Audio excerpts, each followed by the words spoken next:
Hey sis, hey. Welcome to the Must Be the Mental podcast with Shaaree. This is the space where black women come to heal, be seen, and stop suffering in silence. I'm Shaaree McCalpine, licensed therapist, speaker, and your mental health bestie. So grab your favorite beverage and let's talk about it. Hey y'all, hey. It's me, Shaaree, your mental health bestie, and y'all know what it is. It's the Must Be the Mental podcast, where we talk to real women about real things, about daily things that affect our lives. Today, I have a very special guest. Y'all gonna love her like I love her. She is a serial entrepreneur. She is award winning. She's a mom. She's a wife. She is all the things. Hence, her business is all things business. Like, she is the GOAT. If you need anything that relates to anything, she either got the answer for you or she gonna find the answer for you. So y'all sit back. As always, grab your cup, put on your comfy pajamas, get dressed up, put on a red lip, because a red lip always is what it is. And today I'm so muted, I feel bad. We was just talking about a red lip. But anyway, y'all, we're about to get into it. This is my sis. This is my girl. This is Kieara Johnson, y'all. Hey, Kieara. Hey, hi, what's up, Shar? Thanks for having me. Yeah, girl, listen. So anytime I'll be like, hey, can you do, I don't even get the sentence out. She'll be like, yep, what time, where you need me to be, what you want me to do. So when we talk about having people in our tribe or having real friends, then it's this. This is the energy that I'm talking about. Not just people that you'd be like, oh, I wish I had somebody to go on a trip with or that kind of thing. We really literally, I feel like it's telepathic sometimes where I could be like in a down mood or I'm just not feeling it. And she'll be like texting me like, yeah, you don't sound right. You good. So I'm like, I love that. So Key, when we talk about you getting started in life, because like I mentioned, y'all, a serial entrepreneur, I think she was just coming out the womb like, I think I want to be this, or I like, I don't think it was ever no place where she didn't feel like she was going to be her own person. I don't know if that's the truth or not, but I know that businesses just are a creative mindset for you and they just flow. So, how is that for you to have so many things going on in your mind at one time as far as what's your next thing? Yeah, so for sure, I've always, and I mean always, said I was going to be my own boss. Mm-hmm. I know I only can tolerate other people and their directions for so long before I have to do like my own thing. Mm-hmm. And so it didn't matter what age I was. I always said if I'm going to be a doctor, I'm going to own my own practice. If I'm going to be an attorney, I'm going to own my own law firm, whatever it was. But it really kind of came from my parents. Although they did work a 9 to 5, they were always what I call the hustlers, right? And they were always um, joining MLMs. They were selling clothes, fireworks out their trunk, dinners, like anything, coming up with inventions and all of those things. So I kind of grew up with that mindset of like trying to get out of that rat race of a regular 9 to 5 and whatever comes along with that, and then do my own business.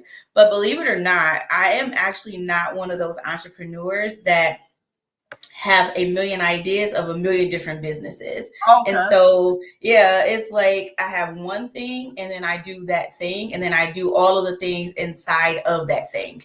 And so, but I started my first business at 18 and I tried different stuff. So it's not necessarily of like, it's a lot going on. And because I am like a boom, boom, boom, boom, boom more so. And then it gets a little much for me when I do work with entrepreneurs and they are like that. They like, oh, what about this, and that? And I'm like, slow down. Can we see this vision through first? Can we do this? Can we do that? And then get into all of the things. So that's not really a thing for me. It is very much of me being, this is what I like in this moment. This is what I'm Okay. doing in this moment. I'm going to see it through. And if it works, it works. If it doesn't, we pivot to something else. You know what? You said something that was important as far as your environment of seeing mom and dad like hustle, sell things, and do all the things. When we little, we don't, or even I don't think back then, I'm way older than you, but I'm saying back then, They would No be way, selling like Lord. dinners and stuff, and we'll call it like hustling. But now it's more like, oh, entrepreneurship. Like that word wasn't like bantied around a lot.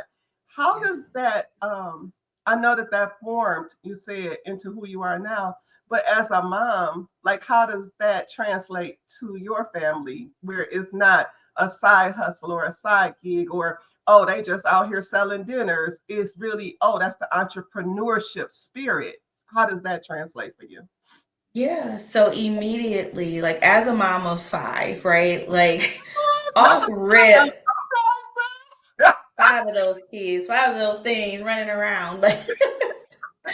But it really was me.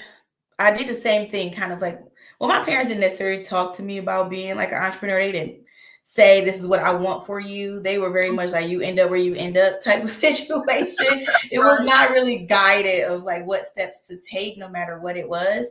Mhm. And that's why I went to school for entrepreneurship, went to college, because I was like, well, I know I'm going to do it. And I just want to like know what to do, even though it didn't help not one bit, by the way. But it did. I was like, it was a waste of money when it came to trying to learn entrepreneurship in college. The real life experience was really what guided like everything. But Mhm. with my children, and I will, all of them to some extent have the entrepreneurship like spirit. And so Okay. my daughter, she was 8 when she started her first business. It was a t-shirt business, and she came up with the idea and said, "This is what I want to do. This is all I know." And I just talked to her last week, and she said, "Entrepreneurship is all I know. Like that's what I grew up with. Mhm. So I'm only looking to go that way." My youngest daughter, who's 8. She's like, I need my lemonade stand. Now it's the winter time. She's trying to do her cocoa stand. She's always looking for ways to have the entrepreneurship. My other son has, his own Christian clothing line. So a good most of them are into entrepreneurship. And we talked to them about that, like actually set them down and gave them like real advice and taking them to different events so they can see what this world is like. And then they can make the decision for themselves, not where they just have to be an entrepreneur, even though, that's my choice for them. But we let them find their way with direction. So it definitely did transition from me to my kids, because I do my best. Me and my husband do our best to educate them on business, credit, finances, all kinds of stuff, so they don't make the same mistakes that we did. Girl, that's what's up. Listen, because we don't find a lot of people talking to their kids in general. Like I work for the schools. I work with parents, and I tell them a lot of times how y'all just coming home and not seeing what your kids doing. They be in the room all day, minding Yeah. their own little business, living their life. Mhm. You still have to be a part of what they're doing, and I love that you They're just getting in said, trouble. yeah, just letting their minds wander. What was the saying with a devil's playground? What was the saying they used to say? I don't mind. That idle Devil. mind is the devil's playground. So, not just letting anything pour into their minds, and you having five ittle biddles is a job in itself. Yes. I think I might have told you, I wanted like six, maybe eight kids. Did you? I Girl, did. no. I I love wanted none. none. Zero. And here you are with five. Yikes. How is that to balance that many children and a husband and a household and a business and pour into them like all the ands that Black women have to do all the time? How is Hard. when we measure that up against rest? And we're gonna get into what I mean by rest anyway. But what do you think about it? Yeah. Yeah, it was very difficult, to be honest, right? It was in a lot of different ways. One, because my goal, and if I'm just being honest, my goal was to originally not have any children. God had another plan, right? And we are a blended family. And it's funny because one of the ladies that knew me came up to me and my husband. She's like, "Oh, I got it like a little story." Says, I haven't seen this person in God knows how long. And she's like, "I remember when I first met you, you were just so against kids." And then my husband was sitting there looking. And I was like, yeah, he knows that too. But, you know, like, but she didn't know that there was five, right? She knew it, I think that I just had the daughter at the time. Don't know if any other kids kind of came around. But it was a transition. One, because I had the one, he had the three. So going from a mother of one to a mother of four. And then in that, now being a wife also, he was a single dad, and so it was, he had help like from his mom and stuff like that. But when I came in the picture, it was like, oh, you got help, I don't need to be like, I don't need to help no more. So I was like, oh, hold on, you know. So it became like all of me. So trying to manage a family and business. And at that time too, I was working a full-time job. And then I was just graduated with my master's. It was like a lot going on. And so it was very overwhelming, and definitely had to adjust. So it was very important for me to create like certain systems, certain flows that we move, certain things, the way to be able to run my household. And then one thing that I found, that once I changed my mindset about my situation, right? Because in my mind, I was going off, right? Like, you know, we ain't gonna get into that. I was going all off in my mind about what my life had become, because it was different in the dating than it was when we got married, right? So it was like, okay, what's happening here? But when I shifted, you know, my mindset and put certain things in place, and then the things that we think that we need all day for, you know, and I'll give one quick example where, like I had to pick up the kids from this time to that time. And then some other stuff came in. I was like, man, I only have these amount of hours to work my business. I might as well just quit. It's going to fail. There's not enough time to do this and to do that. And then it was like, no, you need to just be more efficient, more effective, more aware of your time, and you schedule it out, right, as best as you can. Of course, we know life happens, but you put these systems in place. And I've learned that life does not happen to us haphazardly. We don't go about our day with like just things happening, but actually we can plan for it, and life happens for us, not to us, right? And so it did allow me to eventually get to a place, and also help that they got older and a little bit more efficient. And I did, you know, help making sure they were dependent, you know, like, and they could do things like on their own. But yeah, it was a journey. It has been a journey for sure. I'm not even gonna act like it wasn't. It was a learning curve. Seasons change, situations change, and just still, you know, getting through it. But I did lose myself. We talked about rest. There was no rest in there, and I had to find that place.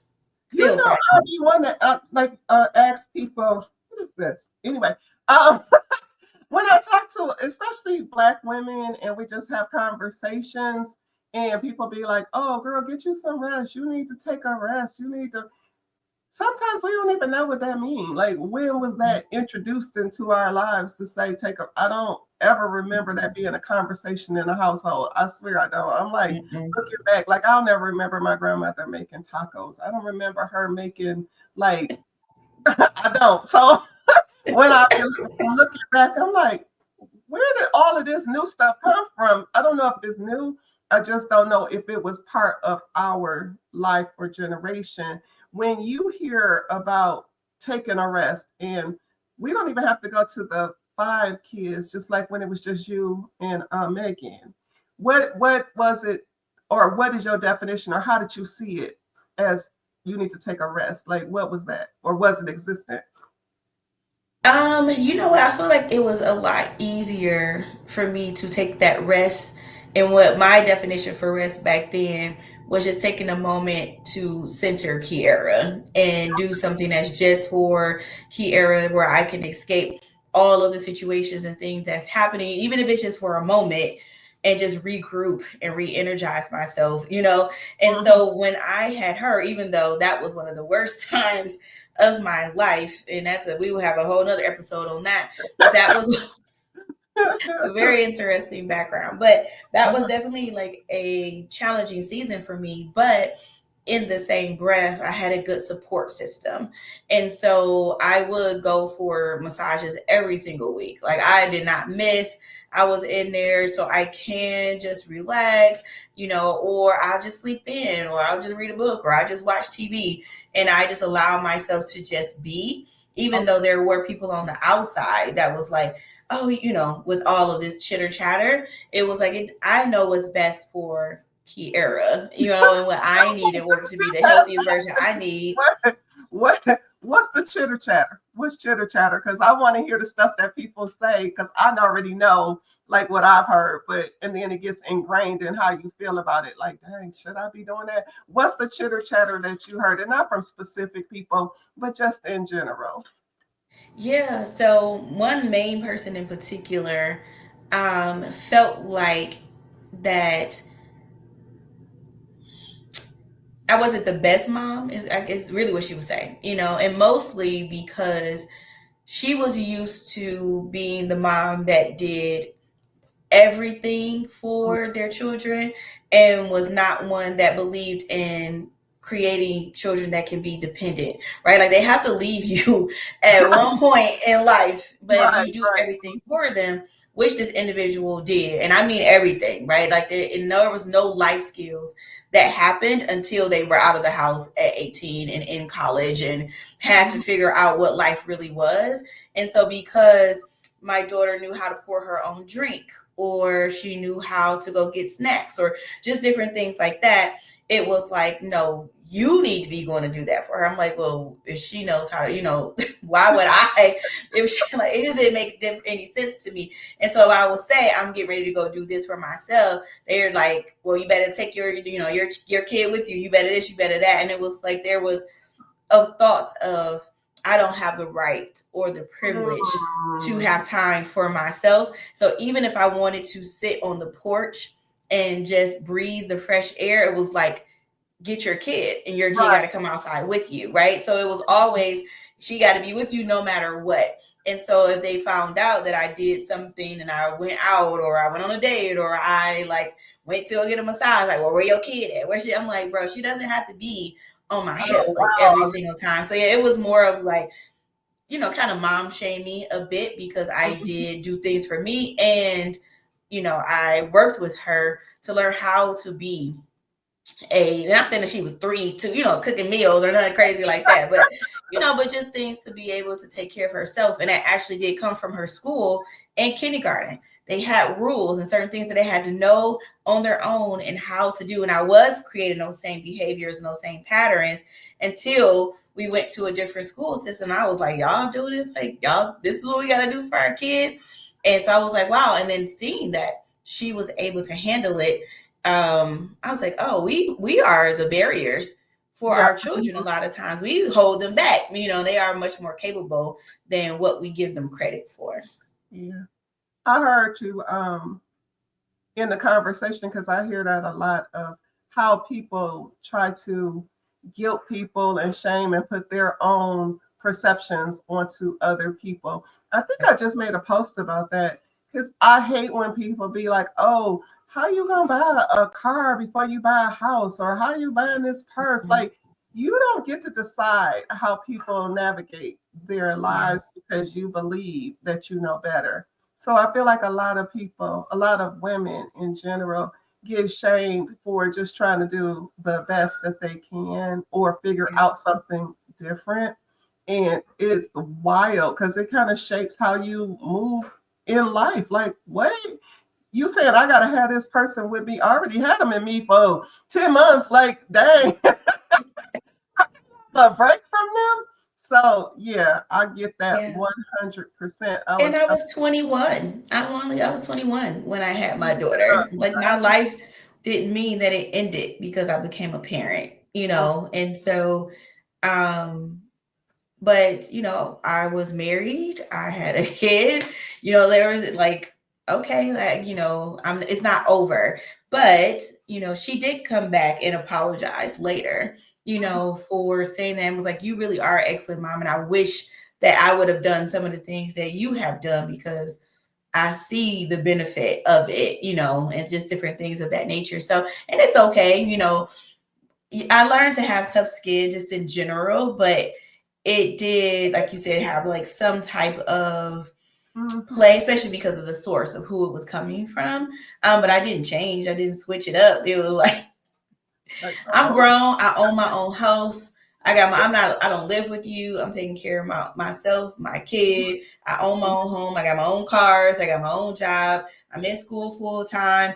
I felt like at 21 to achieve all those things, getting ready to graduate with my bachelor's. Like you. If I was Oh, in your home, then maybe I would have felt a different type of right. way. Exactly.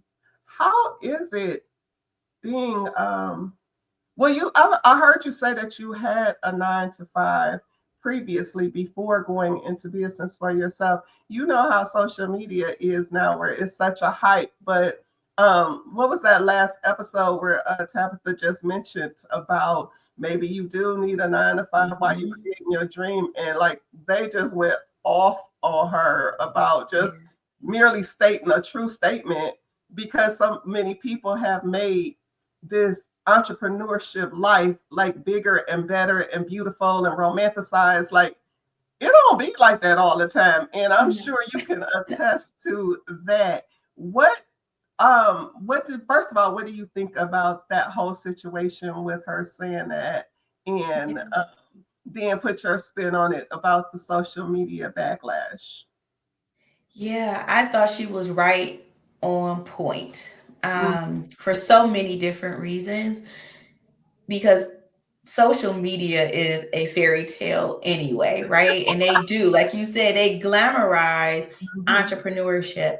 And if it really, it's not an easy road by no means necessary. And you got to have some extra special like to go down in this journey and then to be in it. And I understand what people were saying with the sometimes you need that because it's going to give you that mhm, that drive to keep going. When you may have a 9 to 5, they feel like that's more comfort, right? And then you're going to maybe not work as hard because you have this income to rely on. But when you know this is the only income, you're going to go harder. I feel like wrong, right? It's a right, lot like one, because you're in survival mode and you mhm, don't make the best decisions a lot of times when you're not in the right mindset, and yeah, it doesn't even allow you to, as a business owner, and this is where we get the hustler and the business owner, we think it's one and it's not, yeah, because when you are hustling, you're not thinking about 10 years from now, 5 years from now. You want right now, right? You need enough money to cover what you have going on right now. And so it becomes a little bit, not saying it's impossible, it can become a bit difficult when you can only focus on these bills as due. My kids need to eat. This, I'm about to get evicted. We all I don't love need what the you struggle said about story in order to be successful. I love when you talked about the fact that it's mindset. I know that that's a buzzword that people are banty around, but the struggle and the mindset is so super important because you may have some days where you don't have no support, and you sit there looking at a computer and the people that you depend on for your lifestyle aren't coming, and you are like, now like you said, it's a difference between a hustle and a business. So go a little bit deeper into that because I think you kind of got a handle on it. I won't say that you can put the poster board up and be like, I'm the mindset lifestyle, but having that whole mindset piece about hustling and having a business and having a mindset of a business owner compared to a side gig or let me get this money. Oh, I got this money now and I'm good. And then bam, next month you don't have that money. Hmm. Yeah. So as a reform hustler, I feel like I feel like I could probably be the poster I'm child feeling for that. it. I'm gonna put that on my t-shirt. Reformed hustler. Reform hustler. But I know people who've been in business for 30 years and still run it like a hustle. And they have not achieved the type of success that they could receive because they only stay in hustle mentality. It's always just the next client, the next client, the next dollar, the next dollar. And it was not even now this individual that I'm thinking of is looking to retire after being in business for 30 years, but have nothing to pass down. And when I say that is because she is the business. A lot of times when you are a hustler, you are the business, right? And so when you don't work, your business nothing happens, right? And Mhm. so we create it and we're just So there's no systems in place, right? So you think about it in a way, if I'm an investor, which I do, right? I invest. So if I'm an investor and I come to you and I say I want to purchase your business, and then but you've been running your business like a hustle, so you have no systems in place, you have nothing really in place other than you. In order for that business to run and to function and things like that. If you're not coming along with the business, your business is worth $0. It's not worth anything. But when you are a business owner, you are thinking, okay, I need to have these certain things in place. It has to operate this way. So I'm not the bottleneck in my business. So if I do want to step away, I can. So like you know, you own, you have a mental health facility, right? Like you are therapist, is what you do. But you have people that's up under you. You don't ever have to see another patient ever again if you choose not to, right? But most people who are hustles, they're not even thinking about how can I really remove myself out of the situation. They just looking like how just the next thing. Where now you're like, I have a whole business that I can actually sell and I can make millions of dollars from, and I can step away from because I'm not in it. But I feel like in my experience, when you are the hustle, most of the time that does come out of a certain place of where you were at in your life. It's normally the answer to a problem that you had, and so you're like, I just got to make it happen. And I feel like with people who hustle, they just feel like they got to make it happen. And that's the one who also used to be in the streets. That's what I'm like. We were the hustle. We trying to get to find the next customer, to the next thing, get that next dollar. We wasn't thinking big, I ain't gonna say that. You know what I'm saying? But it was like, so there's just a lot of other different things and different mentalities that have to happen. And when you think about the quadrant with that Robert Kiyosaki created, right? And you have like the employee, the small business owner, the what is it? The investor, and then like something else or whatever. So you look at those quadrants and you feel like you figure out where you fit at and where your business fit at, and then what it allows you to do. And when you are not in the right mindset and you're not thinking 10 years from now, 20 years from now, what do I want to come out of this? Who can I pass it down to? Am I able to give it to my children, my grandchildren? Like, what are the success plans that you have in place in order for when you're not there, what happens next? Most hustlers is not thinking that. So for example, like I said, the lady who's been in business for over 30 years, she like, I'm ready to retire, but I don't even know how, because I've been hustling this entire time and just moving with the flow. I haven't even planned for what's next when I decide to be able to walk away. So, and go back kind of what you were saying with Tabitha Brown and having that job. And again, because that was my motivation. I want to get up off here. I don't want to be here. I don't want to be here with these people. I want to work for myself. So that was my motivation. Every day that I had to miss a kid's, field trip, where I had to ask for permission to go to a doctor's appointment. I'm like, I'm a whole grown woman. I got to come over here and put in, I want to go on vacation. I got to ask you about me going on vacation. It's my life. And you can say yes or no to me. Like, no, we're not doing that. Yeah. Yeah. How does that relate to you and motherhood when you were talking about generations, right? So, I know you have a daughter in college doing amazing, such a sweetheart, still humble. She graduates this year. Yay! And she has a crochet business that's booming. Like, she is just a smarty, I love her. Like, she's just a sweetheart. But watching her grow and doing all the things with her, and then now having, is my little poo 8? Yeah, she's 8. Yes. So knowing 21 and 8. Y'all hear that kind of nonsense in the world? What? But anyway, and she got to share a birthday. But anyway, what did you learn from the experience with your first daughter and the success rate with her, and now being able to start, I won't say start over, but now having another daughter that you want to kind of pour into? Is there a difference that you see, or are you doing things differently? Like, what does that look like as a mom that's working on her own business and teaching other people to do their businesses and being married? How does that look? Yeah. So, they are so different. They are night and day. When we Mhm, see on social media and they be talking about like the first one and then that second kid, mhm, honey, they ain't never lied. And so I'm like, it is, I was different with each kid, right? Because I was completely different ages, 21 with the first one, 34, 35 with the second one, that came out of my body. mhm, Two totally different types of personalities, behaviors, likes, dislikes.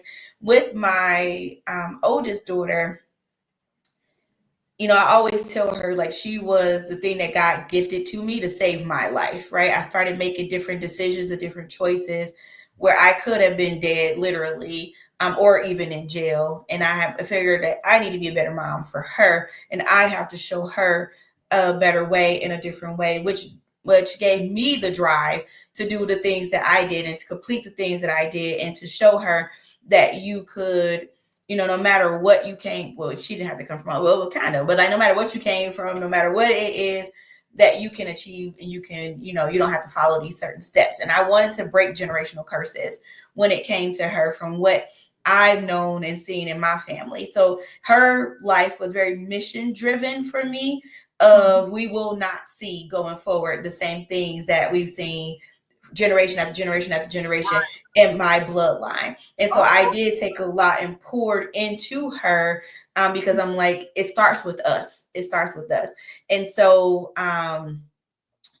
with so yes, since she started kindergarten up to her, you know, last year of college, she's been an honor roll student. She's been on a dean's list. You know, she worked. She has her business. Like, you know, she's just an overall very real, well-rounded. She's really good with picking the right people and the friends. But I was very honest with her. I was very real. I told her all of the stuff, you know, Oh, so she okay. doesn't. Yeah, I didn't hide a thing, you know, and I Mhm. explained things to her. And I do this with both of my kids.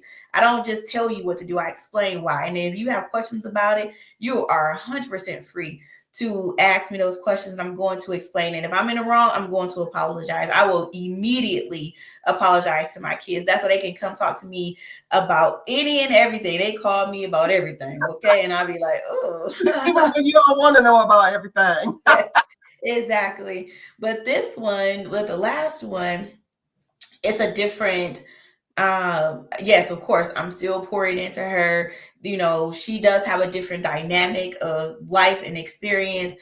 Even, and I say that not when I really think back, like just answering your question, like my daughter was 5 when my husband came into the picture. She's 21 now, right? So we've been married for quite some time.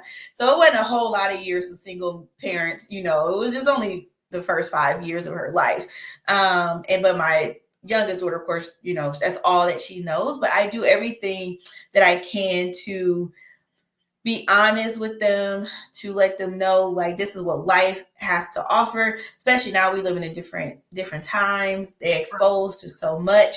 You know, I'm always building their confidence, letting them know who they are, Mm, regardless of what other people have to say. So I think I still do the same thing with okay. both. I think I probably am just not as mission driven, I guess I would say, but I am more, probably a little bit more softer Oh, with the youngest one. You know, a little bit more like a little bit more oh, baby right. E.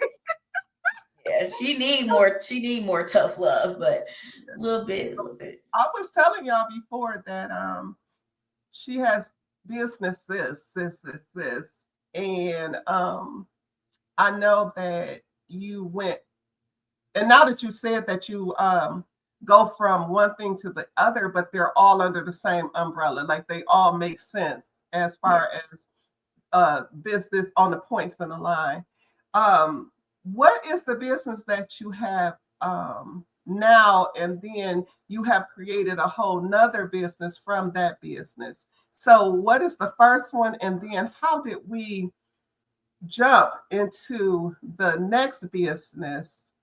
And now I see that you all award winning and the top 50. Like, girl, you doing it. So, and being a God's doing mother, it. 5 kids, a wife and a mother, and a married woman. So we're gonna talk to her about if she told y'all what rest looks like to her. But let's talk about the business aspect of how that looks as a woman that's doing like all this stuff. Because even listening is like, whew, I want to Yeah. take a nap. But go ahead, girl. It doesn't feel that way to me,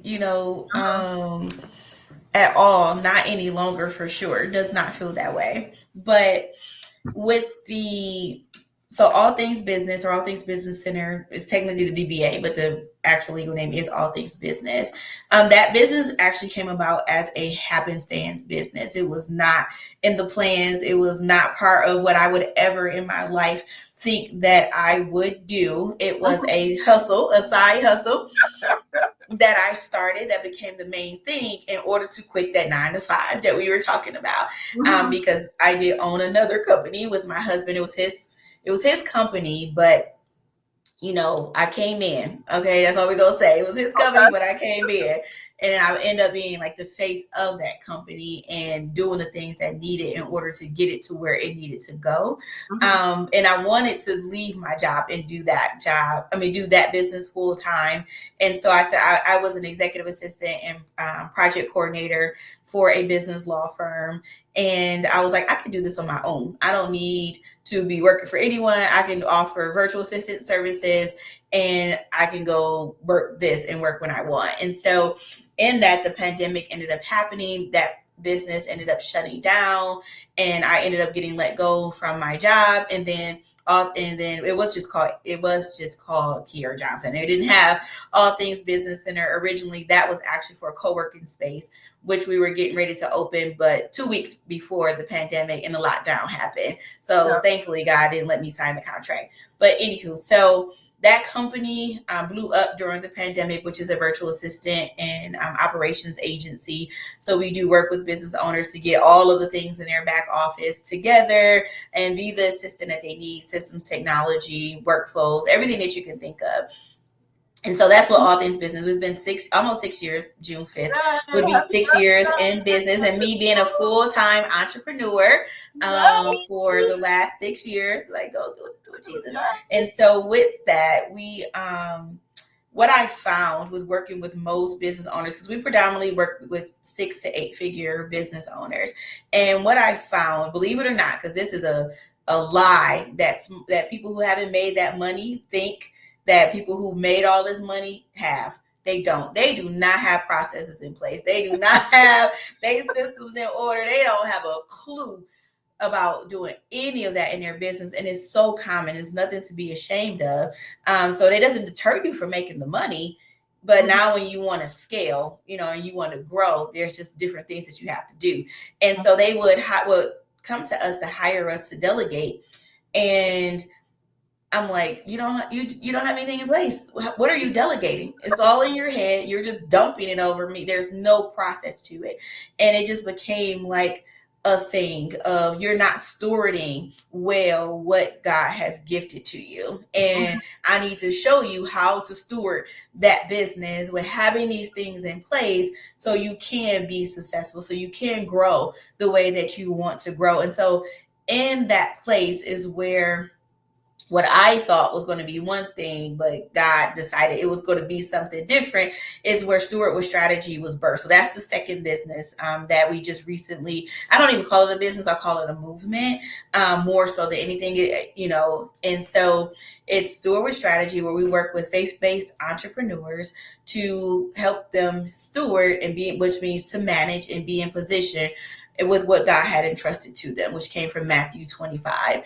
And because the God said that he wants to provide the increase for his people, he wants to increase their capacity. But the problem is that it will harm them versus bless them, because they're not in position. They're not even doing what they should be doing right now. And so it went well past operations, which was my original thought. And then he said, what's operations? Surrender the operations as well, because it takes all of them and different parts of them in order to be able to steward what I have entrusted to them, not just one area. So that is where we got into Oh, different ways to help you become a better steward for what God placed in your hands. And so, yeah, that's how that business came about. love, love, love that. Like, I find a lot of times that faith people aren't as loud when it comes to money and to speak on what the Lord says for God. Like they kind of hide it under a bushel because they want to be able to fit in with the community or the world and not stand up in it. To actually have a company with the name and say, this is the stewardship, and I got this from Matthew, and I understand what the Lord wants is such a big deal. How do you feel about the company? Because you know how now with the current whatever they want to call him, trying to dismantle our successes as Black women, changing professional titles, taking away DEI, and now people are pivoting so that they don't put certain words in the language. Like I'm always going to say that my faith-based company is definitely for Black women, and I'll let the Lord handle whatever DEI is or whatever. But now that people are changing their strategies in order to fit in, how are you feeling about that as you navigate with the strong out loud, this is what I'm doing? How are you navigating that? Very easy. Very easy. Oh, hey, hey. It just is what it is. And we are ashamed of God. God will be ashamed of us. And I Mhm. know that He got me, period. And I had no reservation about, now my reservation was working with Christians, to be honest. It was more so on that We ain't side gonna sit up here of and it. lie. We ain't gonna lie. We gonna come through, right? Yes. Yeah, I was like, okay, you sure you want me to deal with these people? And I'm someone who also ministers at my church and all of the things, but it's a different ball game when you are dealing with these believers, right? Those who consider themselves believers, there's differences in that. And that's another thing. But I was okay with it, like. But one of the things that I find, especially with all of the things that's happening right now, Jesus, whether people call themselves Christians or not, Jesus is the new fad right now. Jesus is the in thing right now. And Mhm. so, whether they believe it or not, people are using it to make content. I just saw on social media the other day a very well known, I don't know if he considers himself a drag queen, but I don't know what he considers himself as. He goes by his male name, but he's in full, drag or however. And then you have another one who's very similar. And now they're like, because it's the new in thing, now they're on there like reading the Bible and doing the things Yeah. and making content because that's what's in, right? And I don't know if their hearts is for it, but I know God will turn their hearts. But I know that their hearts, I don't know if their hearts is for it or not for it, or if it's just a content thing. And that's neither here nor there, because if you are just doing it for likes and clicks, I'm okay with that too. It don't make me no bit of a difference, because He can Uh-huh. use anything and anyone to at least plant a seed, and that can be them planting a seed in themselves. But I'm okay with that. Like, I'm very bold about my faith and my belief and all of the things. It really was more of me being concerned about working with those types of people. Okay. Like, Yes. yeah, Yeah. yeah. I haven't had the best experiences, so I think that it was like a little bit more of a apprehensive. And then I also I felt like my Moses moment, like, you calling me for this, and I Right. was giving God all of the excuses like He did, of why I thought I wasn't the right one to set His people free. I was like, I don't know about this one. But Mhm. I'm here. And I've been obedient, and He's been showing up and showing out, in both sides. And it hasn't just been with Christian entrepreneurs. The amount of, like, what we would call secular or worldly organizations who want to even attach themselves to us and providing money and finances, and we're giving grants for people in the community and doing things out in the community and all types of stuff. It's like He just opening up the door, and that just also lets me know that He's in the midst, and I don't even have to do anything. They just come. What are you telling women in general who have stepped out on faith and they are doing their business because that's what they heard. And they're like, okay, I'm going to do this. But now they're like in a corner crying and feeling like I did the wrong thing. I didn't really hear from him. This isn't going to work. What are you thinking that you could give them as a piece of mind and a piece of you? Like, what is it that you can tell them? Yeah, that's a great question. Because I have been you for those who you are watching, and that's you. I've been you several times throughout my life. And the biggest advice that I'm going to give you, I actually got from the Lord Himself, is don't give up. Don't give up. It's not an easy journey, right? Like nothing necessarily will just always work out the way that you want it to work out all the time. I don't know anything that exists where it's always perfect or close to perfect or without hiccups, without troubles, without tribulations. Mhm. And one of the things that I found is that breakthrough is always on the other side, but we Mhm. would never get the breakthrough if we always give up. So you may be crying, get out those tears. It's okay. Shake it off, get up and keep moving. And we do when we will get into, I don't know, God told me this. You know that God told you that. Like, you know that it did.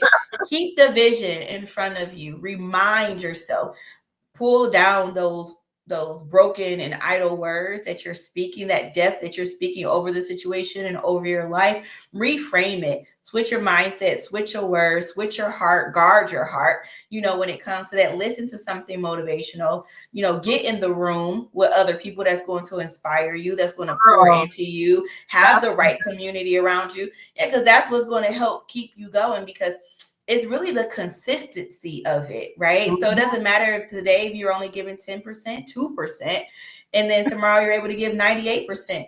As Yeah. long as you are consistent and you keep moving, I promise you that your breakthrough is on the other side, but you will never get there if you quit. Absolutely. You gotta come on. And that's so true. What I find is a lot of people are like, I don't have no support. I can't do it by myself. You can. You just need to get into the rooms, like go on Eventbrite. There is nothing better. And I tell anybody this. There's nothing better than being in a room full of Black women talking about Yes. business and talking about the faith and talking about God. Like it is going to energize you in a way that them tears gonna look so different tomorrow. So 100%. before we even move forward, I want to talk about your award. Let's get into it. Ooh. Which one? The last one? Yes. The top 50? Yeah. I Mhm. wasn't sure. That sounded real pumped. It's like, oh, which one? That's the way it goes. Because I It's just got supposed to two feel like recently, that. so I wasn't Listen, sure. FOMO doesn't mean hidden, right? So Okay. if you aren't showing up and getting accolades and people seeing the value in what you're doing, then how are they going to know what you're doing? He wants you to be seen. That's the Yeah. whole purpose for doing it. So yeah, put your red lips on, your heels, because you be looking cute walking through your heels like Okay. what? And Thank you. talk about it. How did it happen? What went down? Top 50? Yeah, top 50 courageous women. And so the lady who reached out to me, she sent me a message on Facebook on Messenger and was like, "You're perfect for this, and I want you to be a part of it." So one thing that has happened to me for probably about the last 10, no, 13 years, maybe about 13 years or so, is winning awards, being featured in magazines, just different things like that. I've never had to pay, to submit, to ask. Like it just always come to me. And all the Mhm. people just be like, "Oh, I submitted you for this award and you won." And I was like, "Oh, okay, well, thank you." Like, but this one, or the one before that one, I did submit myself because they did say, I think you should. So I did actually fill out the form. But with this one, she just inboxed me and was like, I think you would be perfect for this. And you know what? And I was like, you know what? I'm going to go ahead and, because sometimes I don't always submit myself when people ask, like for me to be in their magazines and stuff like that. But I'm like, you know what? No, I am a courageous woman, right? Like I do want to be a part of this. I've overcome a lot and I am tired of hiding myself and what life has brought, and I want to really just show the world of what God can do, right? And so I'm like, yeah, absolutely, let's do it. And then she came back and said, okay, now we want to do the spread. And then that's how we have like, and she said, I just need you to write an article. So I did that. And then she came back again and was like, oh, and we're going to interview you for like our podcast or something like that. And I was like, oh, okay, yeah, I'll take all of the things. But she's from Detroit, but she been out in California for 30 years, I think, something like that. But yeah, it was definitely an honor to receive. And then it's for my new movement, my new venture, at that too. So I was like, God said that he was going to blow it up and he was going to, give it all the exposure that it needed. And it's already starting just a month and a half in. Nice. So what is the one thing you want to leave the next generation of entrepreneurs with that doesn't sound like romanticizing on a soundbite for Facebook? What is it that you would say to our next generation that's starting out and wanting to move forward? Honestly, trust in yourself. Mhm. Trust in yourself. You do have what it takes. You are the person for the job, Mhm. and you have everything in you that you need in order for it to be successful.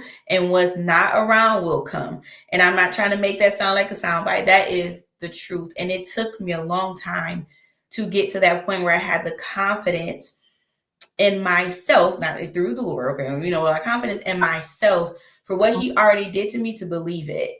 Yeah. And it took me all these years to finally get here and walk in the authority that he has given to me and not back down. So when you are getting into entrepreneurship, you really have to have that, because it will, if you allow it, it will make you doubt yourself, right? You start questioning things. You're gonna be like, am I really?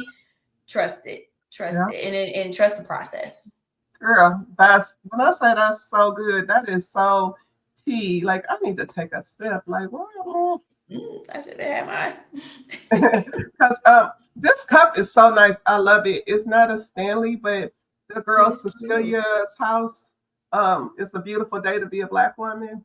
Yes, yes, it is. Yes, yes, yes. Love it. I don't even know if I should be promoted, but anyway, yeah, I'm a promoter. But her cup is fabulous, and it comes in so many colors. But I love that because that's so true. I said this year, the word definitely implanted was factory reset, believing what Mm. the Lord has already said Yeah. and predestined before we start letting all the world and the junk and the lies float through our heads. So I love that I told y'all it's always telepathic. We didn't plan it, nothing like it comes through. So I'm That's because gonna you're tell my y'all, sister for real. you better know it. And sister from my father's side. So you if you well not if y'all need to get in contact with Kieara, and she's gonna tell you how that can happen because she's everywhere. If you can't find her, it's because you're not looking. So tell them Mhm. how to get in contact with you so that they can Yeah. elevate, scale, and become who God has already said they were. Amen. So yeah, well, I'm gonna couple link it different ways. Yeah, I am Kieara Johnson everywhere on social media. Doesn't matter what platform you are on, outside of X or Twitter, whatever you want to call it. I'm not there, but I'm everywhere else. And then, as far as if you do need support services, you can reach us at atbcenters with an s.com, or stewardwithstrategy.com. And then we are also the same name everywhere on social media. If you forget all of this, you could literally Google my name and then it'll all come up, right? So Y'all heard my good sis, right? Google her. Google me. Like Google me. that's all. That right there is enough to be Now there's said. like a little baseball player that comes up on like a couple pages, so it just depends on where. But yeah. Well, y'all, I told you it was going to be good and juicy, and you were going to get the tips and the trade to help you move forward in your business. Y'all already know how much I love you. I do this for real, for real. We talk about things that Black women go through so that we elevate and we help each other and we consider each other, because so many times we don't get that consideration. So, y'all, this is the Must Be the Mental podcast with Shaaree McCalpine, your mental health bestie. I love you for real, and we'll talk to y'all later. Bye.